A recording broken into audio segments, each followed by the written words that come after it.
Hi friends, market അപ്ഡേറ്റ്സിൻ്റെ ഒരു പുതിയ വീഡിയോയിലേക്ക് എല്ലാവർക്കും സ്വാഗതം. സോ നമുക്ക് ഇന്നത്തെ വീഡിയോയുടെ നാളത്തെ മാർക്കറ്റിനെ പറ്റിയുള്ള ഒരു ഔട്ട്ലുക്ക് നമുക്ക് നോക്കാം. ഇപ്പോൾ നമ്മൾ നിഫ്റ്റിയുടെ ഒരു ഡെയിലി ചാർട്ടിലേക്ക് നോക്കുകയാണെങ്കിൽ ഒരു ബിയറിഷ് ക്യാൻഡിലാണ് കാണാനുള്ളത്. അതുമാത്രമല്ല വീക്ക്ലി ചാർട്ടിലേക്ക് നമ്മൾ നോക്കുകയാണെങ്കിൽ ഒരു സ്പിന്നിങ് ടോപ്പ് പോലത്തെ ഒരു പാറ്റേൺ ആണെന്നുള്ളത് നമ്മൾ കഴിഞ്ഞ വീഡിയോയിൽ പറഞ്ഞിട്ടുണ്ടായിരുന്നു. അതായത് മാർക്കറ്റ് ഇപ്പോൾ ഒരു ബുള്ളിഷ് ആയിട്ടുള്ള ഫേവറബിൾ ആയിട്ടുള്ള മാർക്കറ്റ് അല്ല ഇപ്പോൾ കാണുന്നത്. കൂടുതലും ബിയറിഷിന് ഫേവറബിൾ ആയിട്ടുള്ള മാർക്കറ്റാണ് നിഫ്റ്റിയിൽ കൂടുതലും കാണാനുള്ളത്. അപ്പോൾ മാർക്കറ്റിൽ അടുത്തൊരു സപ്പോർട്ടുകളായിട്ട് 11,350 തുടർന്ന് 11,180 ഈ ഒരു റേഞ്ചുകളിലാണ് നിഫ്റ്റിയിൽ സപ്പോർട്ടുകൾ കാണാനുള്ളത്. ഇനി ബാങ്ക് നിഫ്റ്റിൻ്റെ ഒരു ചാർട്ടിലേക്ക് നോക്കുകയാണെങ്കിലും നമ്മൾ കണ്ടിരുന്നു അവരുടെ ആ ഒരു റേഞ്ച് ബൗണ്ടഡ് സെഷൻസ് ആയിരുന്നു. ആ ഒരു റേഞ്ച് ബൗണ്ടിൻ്റെ ലോവർ എൻഡിലാണ് ട്രേഡ് എൻഡായിരിക്കുന്നതെന്ന്. അപ്പോൾ ബാങ്ക് നിഫ്റ്റിയിൽ നോക്കുകയാണെങ്കിൽ അടുത്തൊരു സപ്പോർട്ട് സോണുകളായിട്ട് 26,750 തുടർന്ന് 20,890 ഈ ഒരു റേഞ്ചുകളിലാണ് അടുത്തൊരു സപ്പോർട്ടുകൾ ബാങ്ക് നിഫ്റ്റിയിലും നിലനിൽക്കുന്നത്. എന്നിരുന്നാലും നിഫ്റ്റിയിലും ബാങ്ക് നിഫ്റ്റിയിലും ഇപ്പോൾ ഒരു ബിയറിഷിന് ഫേവറബിൾ ആയിട്ടുള്ള മാർക്കറ്റാണ് ഇപ്പോൾ കണ്ടുവരാനുള്ളത്. ഇനിയിപ്പോൾ ഈ ഒരാഴ്ച മാർക്കറ്റിലേക്ക് നമുക്ക് പ്രധാനമായിട്ടും എഫക്റ്റ് ചെയ്യാൻ പോകുന്ന ഒരു ന്യൂസ് എന്ന് വെച്ച് കഴിഞ്ഞാൽ ഇന്ത്യയും ചൈനയും തമ്മിലൊരു ടെൻഷൻസ് ആണ്. അപ്പോൾ അതിനെക്കുറിച്ച് ഇനിയും ഒരു IPO വരുന്നതായിട്ടുള്ള ഒരു ഒന്നും അപ്ഡേറ്റുകളൊന്നും കണ്ടിട്ടുണ്ടായിരുന്നില്ല. അപ്പോൾ ആ ഒരു ന്യൂസ് ആയിരിക്കും പ്രധാനമായിട്ടും ഇന്ത്യൻ മാർക്കറ്റിനെ ഡ്രൈവ് ചെയ്യാനായിട്ട് നിലനിൽക്കുന്നത്. ഇനി നമ്മൾ ഗ്ലോബൽ മാർക്കറ്റിലേക്ക് വരുമ്പോൾ US മാർക്കറ്റിൽ ഒരു നെഗറ്റീവ് എൻഡിങ് ആയിരുന്നു നാസ്ഡാക്കിൽ. 117 പോയിൻറ്റ്സ് ഡൗണിലാണ് ഇന്നലെ നാസ്ഡാക്കിൽ ട്രേഡ് ഉണ്ടായിരിക്കുന്നത്. ഇനി യൂറോപ്യൻ മാർക്കറ്റിലേക്ക് ശ്രദ്ധിച്ചു കഴിഞ്ഞാൽ യൂറോപ്യൻ മാർക്കറ്റിലും എല്ലാം തന്നെ ഒരു നെഗറ്റീവ് സൈഡിലാണ് ട്രേഡ് ഉണ്ടായിരിക്കുന്നത്. FTSEയിൽ 42 പോയിൻറ്റ്സ് ഡൗണിൽ ട്രേഡ് ഉണ്ടായിരിക്കുന്നു. കൊറോണയുടെ ഇഫക്ട്സ് ആണ് ഈ യൂറോപ്യൻ മാർക്കറ്റിന് കാരണങ്ങളായിട്ട് കാണിച്ചിരിക്കുന്നത്. ഏഷ്യൻ മാർക്കറ്റിൽ ഒരു മിക്സഡ് ട്രെൻഡാണ് കാണാനുള്ളത്. SGX നിഫ്റ്റി 56 പോയിൻറ്റ്സ് ഡൗണിലാണ് ട്രേഡ് ഉണ്ടായത്. അപ്പോൾ മൊത്തത്തിലൊരു ഔട്ട്ലുക്ക് നോക്കുമ്പോൾ ഒരു നെഗറ്റീവിലേക്കാണ് ഗ്ലോബൽ മാർക്കറ്റിൻ്റെ ഔട്ട്ലുക്ക് ഇതുവരെ കാണുന്നത്. എന്നിരുന്നാലും നാളെ രാവിലെ SGX നിഫ്റ്റിയുടെ ട്രെൻഡ് ഒന്ന് വാച്ച് ചെയ്യുക. അപ്പോൾ അതിനെ ബേസ് ചെയ്തായിരിക്കും ഇന്ത്യൻ മാർക്കറ്റും പോകാനുള്ള സാധ്യതകൾ കാണുന്നത്.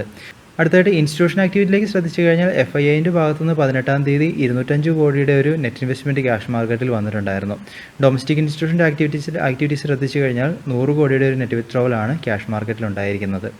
ഇനി അടുത്തതായിട്ട് കുറച്ച് സ്റ്റോക്കുകൾ നമ്മളൊന്ന് അനലൈസ് ചെയ്യുകയാണെങ്കിൽ ആദ്യം തന്നെ മഹീന്ദ്രേൻ്റെ സ്റ്റോക്ക് നോക്കിക്കഴിഞ്ഞാൽ ഡെയിലി ചാർട്ടിലൊരു ബുള്ളിഷ് ആയിട്ടുള്ളൊരു ക്യാൻഡിൽസാണ് കഴിഞ്ഞ 3 ദിവസങ്ങളിൽ കാണാനുള്ളത്. അതുമാത്രമല്ല ഇപ്പോൾ ഒരു പ്രീവിയസ് ഹൈൻ്റെ അടുത്ത് ട്രേഡ് എൻഡായിട്ടുണ്ട്. അപ്പോൾ വരും ദിവസങ്ങളിൽ ഒരു 666 മുകളിലൊരു ബ്രേക്കൗട്ടുകൾ നടന്നു കഴിഞ്ഞാൽ ഇതിൽ നമ്മൾക്കൊരു പോസിബിലിറ്റി നിലനിൽക്കുന്നുണ്ട് മഹീന്ദ്ര. അപ്പോൾ നിങ്ങൾ രാവിലെ ഈ ഒരു സ്റ്റോക്ക് ഒന്ന് വാച്ച് ചെയ്യുക. വോളിയവും നല്ല വോളിയത്തിൽ കാണുന്നുണ്ട്. അടുത്തായിട്ട് സിപ്ലൈൻ്റെ ഒരു ചാർട്ടിലേക്ക് നോക്കുകയാണെങ്കിൽ ഇതിലും ഒരു ബുള്ളിഷ് ആയിട്ടുള്ള സിഗ്നൽസ് ആണ് കണ്ടുവരുന്നത്. ഒരു ക്യാപ്പ് അപ്പ് ഓപ്പണിംഗ് ആയിരുന്നു.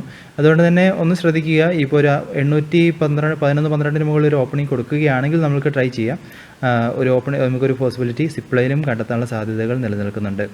ഇനി ITC നമ്മൾ കഴിഞ്ഞ ദിവസം അനലൈസ് ചെയ്തിട്ടുണ്ടായിരുന്നു. അപ്പോൾ ആ ഒരു പാറ്റേൺ ശ്രദ്ധിച്ചു കഴിഞ്ഞാൽ ഒരു ഹാമർ പോലത്തെ ഒരു പാറ്റേൺ ഇവിടെ ഫോം ആയി എന്ന് നമ്മൾ കഴിഞ്ഞ വീഡിയോയിൽ പറഞ്ഞിട്ടുണ്ടായിരുന്നു. അപ്പോൾ ഇവിടെ ഒരു സപ്പോർട്ടുകൾ കാണുന്ന പോലെ ഉണ്ട്.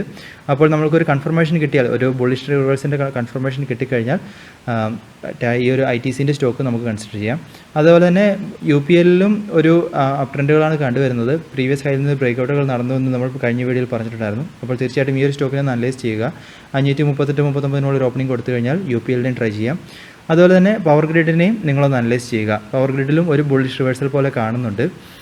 അടുത്തായിട്ട് ഇന്ത്യ ബുൾസ് ഹൗസിംഗ് ഫിനാൻസ് ഇവരുടെ ഒരു സ്റ്റോക്ക് ചാർട്ട് നോക്കുകയാണെങ്കിൽ ഡെയിലി ചാർട്ടിലൊരു ബിയറിഷ് ക്യാൻഡിലാണ് പ്ലോട്ടായിരിക്കുന്നത്. അത് മാത്രമല്ല ശ്രദ്ധിക്കേണ്ട വേറൊരു കാര്യം അത് ഒരു സപ്പോർട്ട് സോണിനടുത്താണ് ഇന്ന് കഴിഞ്ഞ ദിവസം ട്രേഡ് എൻഡായിരിക്കുന്നത്. അതുകൊണ്ട് തന്നെ ഈ ഒരു സോണിൽ നിന്ന് ബ്രേക്കൗട്ടുകൾ നടന്നു കഴിഞ്ഞാൽ വീണ്ടും ഒരു ഡൗൺ ട്രെൻഡ് തുടരാനുള്ള സാധ്യതകൾ ഇന്ത്യ ബുൾസ് ഹൗസിംഗ് ഫിനാൻസിൽ നിലനിൽക്കുന്നുണ്ട്. അതുകൊണ്ട് തന്നെ ഈ ഒരു റേഞ്ചുകളിലുള്ളൊരു വരും ദിവസങ്ങളിലെ പാറ്റേൺ എന്താണെന്നുള്ളത് വാച്ച് ചെയ്യുക. അടുത്ത ട്രെൻഡും നമുക്ക് കിട്ടാനായിട്ട്.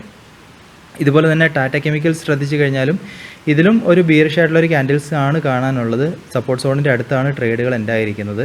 അതുകൊണ്ട് തന്നെ ഈ ഒരു സ്റ്റോക്കിൻ്റെ ചാർട്ടിലും നിങ്ങളൊന്ന് കോഷ്യസ് ആയിട്ടിരിക്കുക.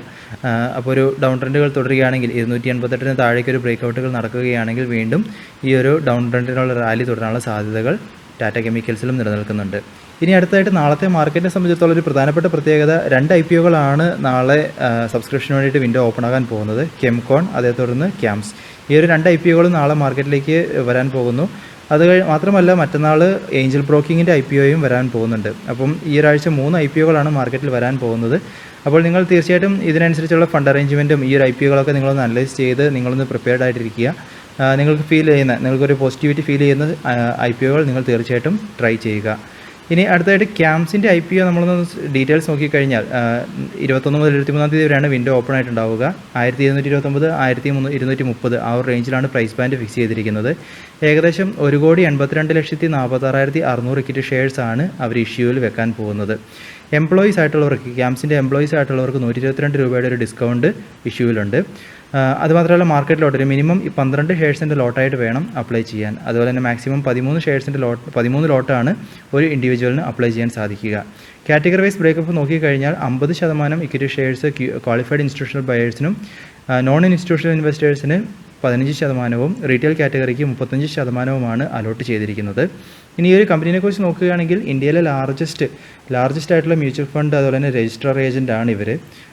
അതുമാത്രമല്ല ഇവർ കുറേ പ്രൊഡക്റ്റും അതുപോലെ തന്നെ സർവീസുകളും ഇവർ ഓഫർ ചെയ്യുന്നുണ്ട്. അതായത് ടെക്നോളജി ബേസ്ഡ് ആയിട്ടുള്ള സർവീസുകൾ നോക്കിക്കഴിഞ്ഞാൽ ഡിവിഡൻഡ് പ്രോസസ്സിംഗ്, റിപ്പോർട്ട് ജനറേഷൻ, അതുപോലെ തന്നെ സെറ്റിൽമെൻറ്റ് റീകൺസിലിയേഷൻ, ഇങ്ങനെ കുറേ പ്രോഡക്റ്റുകൾ ടെക്നോളജി സർവീസിൽ ഇവർ കുറേ പ്രൊവൈഡ് ചെയ്യുന്നുണ്ട്. അതുമാത്രമല്ല സർവീസ് ഏരിയകളിൽ നോക്കിക്കഴിഞ്ഞാൽ KYC രജിസ്ട്രേഷൻ, അതുപോലെ തന്നെ സോഫ്റ്റ്വെയർ സൊല്യൂഷൻ, അതുമാത്രമല്ല ഇൻഷുറൻസ് സർവീസുകളും ഇവർ പ്രൊവൈഡ് ചെയ്യുന്നുണ്ട്. ഇങ്ങനെ കുറേ മേഖലകളിൽ ഇവരുടെ സർവീസുകൾ വ്യാപിച്ച് കിടക്കുന്നുണ്ട്.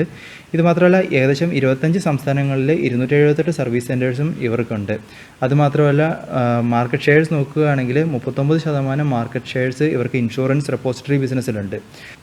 ഇനി ഇവരുടെ ഒരു കീ സ്ട്രെങ്ത് ഏരിയകൾ നോക്കുകയാണെങ്കിൽ ക്രിസിലിൻ്റെ ഡാറ്റ പ്രകാരം നവംബർ 2019 ഒരു ഡാറ്റ പ്രകാരം ഇൻഫ്രാസ്ട്രക്ചർ അതുപോലെ തന്നെ സർവീസ് പ്രൊവൈഡർ ആ ഒരു ഏരിയയിൽ നോക്കിക്കഴിഞ്ഞാൽ ഇവരാണ് ഏറ്റവും മുൻപന്തിയിൽ നിൽക്കുന്നത്. 69.4% മാർക്കറ്റ് ഷെയറാണ് ഇവർക്കുള്ളത്. അതുമാത്രമല്ല ഈ ഒരു ഫിസിക്കൽ നെറ്റ്വർക്ക് നോക്കുകയാണെങ്കിൽ ഇവർക്ക് ഇന്ത്യയിൽ എമ്പാടും ഇവർക്കൊരു ഫിസിക്കൽ നെറ്റ്വർക്ക് അവൈലബിൾ ആണ്. അതുമാത്രമല്ല ഈ ഒരു ഷെയർ മാർക്കറ്റിൽ നോക്കുകയാണെങ്കിൽ ഇവർക്ക് ഒരു എതിരാളിയായിട്ട് ഇവർക്ക് ഇപ്പോൾ ലിസ്റ്റ് ചെയ്തപ്പെട്ട ആളില്ല. എന്നിരുന്നാലും ഇവിടെ അസറ്റ് മാനേജ്മെൻറ്റ് ബിസിനസ് നോക്കുകയാണെങ്കിൽ അത് വേണമെങ്കിൽ സുന്ദരം, BNP പാരിബാസ്, കാർവി ഇവരുമായിട്ടൊക്കെ നമുക്ക് കമ്പയർ ചെയ്യാം. എന്നിരുന്നാലും ഇവരുടെ ഒരു ടോട്ടൽ ബിസിനസ് എടുത്ത് നോക്കിക്കഴിഞ്ഞാൽ മാർക്കറ്റിൽ ലിസ്റ്റായിട്ടുള്ള ഒരു എതിരാളി ഇവർക്കില്ല എന്നുള്ളതും ഇവർക്കൊരു നല്ല സ്ട്രെങ്ത് ആണ്. ഇനി ഇവരുടെ ഒരു ഫിനാൻഷ്യൽ ഡാറ്റ നോക്കുകയാണെങ്കിൽ മാർച്ച് 2018 മുതൽ മാർച്ച് 2020 വരെ വരുമ്പോഴത്തേക്കും നല്ലൊരു ഇൻക്രീസ് ആണ് ഇവരുടെ ഒരു പാറ്റിൽ വന്നിരിക്കുന്നത്, പ്രോഫിറ്റ് ആഫ്റ്റർ ടാക്സിൽ. അതുമാത്രമല്ല ഈ ഒരു ജൂൺ ക്വാർട്ടർ എടുത്തു കഴിഞ്ഞാൽ 2020 ജൂൺ 31 വരെയുള്ള ഒരു ക്വാർട്ടർ എടുത്തു കഴിഞ്ഞാൽ 408 മില്യൻ്റെ ഒരു പ്രോഫിറ്റ് ആഫ്റ്റർ ടാക്സ് ആണ് ഇവർക്കുണ്ടായിരിക്കുന്നത്. അതുമാത്രമല്ല ടോട്ടൽ റവന്യൂ നോക്കിയാലും അതിലും ഒരു നല്ലൊരു ഇൻക്രിമെൻ്റ് ആണ് ഓരോ വർഷവും ഇവർ കൊണ്ടുവന്നിരിക്കുന്നത്. ഇവരുടെ ഒരു നെറ്റ് ക്യാഷ് ഫ്ലോ നോക്കിക്കഴിഞ്ഞാൽ അതിലും ഒരു നല്ലൊരു വർധനവ് ഓരോ വർഷം പോകുന്തോറും ഉണ്ടാകുന്നതായിട്ടാണ് കാണുന്നത്. അപ്പോൾ മൊത്തത്തിൽ നല്ലൊരു പോസിറ്റീവായിട്ടൊരു IPO ആണ് ഇവരുടേത്. അപ്പോൾ നിങ്ങൾ തീർച്ചയായിട്ടും ഈ ഒരു ഡാറ്റകളൊക്കെ ഒന്ന് അനലൈസ് ചെയ്യുക. ഇതിൻ്റെ ഡീറ്റെയിൽഡ് ആയിട്ടുള്ള RHB ഫയൽ നിങ്ങൾക്ക് സെബീൻ്റെ വെബ്സൈറ്റിൽ നിന്ന് കണ്ടെത്താൻ സാധിക്കുന്നതാണ്. അപ്പോൾ ആ ഒരു ഡാറ്റകളൊക്കെ വെച്ച് എന്നിരുന്നാലും ഇവർക്കൊരു കോമ്പീറ്റർ ഇല്ലാത്ത ഒരു കമ്പനി, അതായത് നല്ലൊരു പെർഫോമൻസ് കൊടുക്കുന്ന ഒരു കമ്പനി ആണ് നമുക്കിത് പ്രതീക്ഷിക്കാം. നല്ലൊരു ഇൻവെസ്റ്റ്മെൻറ്റ് ഓപ്പർച്യൂണിറ്റി നിലനിൽക്കുന്ന ഒരു കമ്പനിയാണിത്. ഇനി ഒരു IPOൻ്റെ ടൈം ലൈൻ നോക്കുകയാണെങ്കിൽ സെപ്റ്റംബർ 21 മുതൽ 23 തീയതി ആയിരിക്കും വിൻഡോ ഓപ്പൺ ആയിട്ടുണ്ടാവുക. അലോട്ട്മെൻറ്റിൻ്റെ ഫൈനലൈസേഷൻ സെപ്റ്റംബർ 28 തീയതി ആയിരിക്കും സംഭവിക്കുക. അതുമാത്രമല്ല തുടർന്ന് ഈ ഒരു അലോട്ട്മെൻറ്റ് കിട്ടാത്തവർക്ക് സെപ്റ്റംബർ 29 തീയതി റീഫണ്ട് ഇനിഷ്യേറ്റ് ചെയ്യും. അലോട്ട്മെൻറ്റ് കിട്ടിയവർക്ക് സെപ്റ്റംബർ 30 തീയതി ഡിമാറ്റ് അക്കൗണ്ടിൽ ഈ ഒരു ഷെയറുകൾ ക്രെഡിറ്റ് ആവുകയും ഒക്ടോബർ 1 തീയതി മാർക്കറ്റിൽ ഈ ഷെയർ ലിസ്റ്റ് ആവുകയും ചെയ്യും. അപ്പോൾ നിങ്ങൾ തീർച്ചയായിട്ടും ഈ ഒരു ഡാറ്റകളൊക്കെ ഒന്ന് കൺസിഡർ ചെയ്യുക, നിങ്ങളുടെ മനസ്സിലേക്ക് വെക്കുക. തീർച്ചയായിട്ടും നിങ്ങൾ അനലൈസ് ചെയ്യുക. ഈ ഒരു 3 ദിവസങ്ങൾക്കുള്ളിൽ നിങ്ങൾക്ക് ഫീൽ ചെയ്യുന്നുണ്ടെങ്കിൽ തീർച്ചയായിട്ടും സബ്സ്ക്രൈബ് ചെയ്യുക. ഇനി ഇതിന് പുറമെ കുറച്ച് വാർത്തകൾ നോക്കുകയാണെങ്കിൽ ടാറ്റ ഗ്രൂപ്പിൻ്റെ ഒരു കൊറോണ ടെസ്റ്റ് കിറ്റ് ഫെലൂഡ എന്ന പേരുള്ള കൊറോണ ടെസ്റ്റ് കിറ്റിന് DCGIൻ്റെ ഭാഗത്തുനിന്ന് ഒരു അപ്രൂവൽ കിട്ടിയിട്ട് കൊമേഴ്ഷ്യൽ ലോഞ്ചിനുള്ള ഒരു അപ്രൂവൽ കിട്ടിയിട്ടുണ്ടായിരുന്നു. ഇത് ഇവർക്കൊരു പോസിറ്റീവ് ന്യൂസ് ആണ്. ഇനി അതുപോലെ തന്നെ ബ്രിട്ടാനിയ ഇൻഡസ്ട്രീസിനെ സംബന്ധിച്ചിടത്തോളം ഇവർക്ക് സെബിയുമായിട്ട് ഒരു കേസ് നിലനിൽക്കുന്നുണ്ടായിരുന്നു. ആ ഒരു കേസിൽ ഇവർ ഏകദേശം 46 ലക്ഷം പേ ചെയ്ത് ഒരു സെറ്റിൽമെൻറ്റ് വരുത്തി എന്ന രീതിയിൽ അപ്ഡേറ്റുകൾ കൊടുത്തിട്ടുണ്ടായിരുന്നു. അപ്പോൾ ഇതൊക്കെയാണ് ഇന്നത്തെ പ്രധാനപ്പെട്ട അപ്ഡേറ്റുകൾ. തീർച്ചയായിട്ടും നിങ്ങൾ ഈ ഒരു ഡാറ്റകളൊക്കെ വെച്ച് മാർക്കറ്റിൽ ഒന്ന് വാച്ച് ചെയ്യുക. ഡാറ്റകളൊക്കെ നിങ്ങളൊന്ന് അനലൈസ് ചെയ്യുക. അപ്പോൾ നിങ്ങൾക്ക് ഈ പറഞ്ഞ സ്റ്റോക്കുകളിലേക്ക് ഒരു പൊസിഷൻസ് ഒരു എൻട്രിക്കുള്ള ഒരു പ്രോബബിലിറ്റി കണ്ടെത്താൻ സാധിക്കുന്നുണ്ടോ എന്ന് ശ്രദ്ധിക്കുക.